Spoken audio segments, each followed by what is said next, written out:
আসসালামু আলাইকুম রহমতুল্লাহি ওবারাকাতু। কাছে দূরে বিশ্বজুড়ে যে যেখান থেকে দেখছেন সকলকে জানাচ্ছি আন্তরিক মোবারক এবং প্রীতি। দর্শক, তিনটা জিনিস মানুষের রোজাকে ভঙ্গ করে না। আমরা দলিল হিসেবে নিতে পারি আন আবি সাইদিন আল খুদরি রাদিয়াল্লাহু তাআলা আন قال قال رسول الله صلى الله عليه وسلم ثلاث لا يفطرن الصائم الحجامة والقيء والاحتلام। প্যারা নবী রাসূল আরবি সাল্লাল্লাহু আলাইহি সাল্লাম হাদিসে মুবারাকার মধ্যে ইরশাদ করেছেন যে তিনটা জিনিস মানুষের রোজাকে ভঙ্গ করে না। এক নম্বরে হলো আল হিজামা, অর্থাৎ শিঙ্গা লাগানো।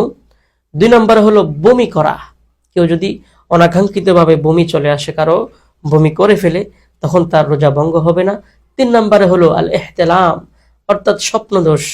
যদি কারো রাতের বেলায় অথবা দিনের বেলায় ঘুমের মধ্যে স্বপ্নদোষ হয়ে যায়, নবীজি বলেছেন এই স্বপ্নদোষ, এই বমি এবং এই হিজামা রোজার কোনো ক্ষতি করতে পারে না। আল্লাহ পাক সবাইকে বোঝার তৌফিক দান করুক।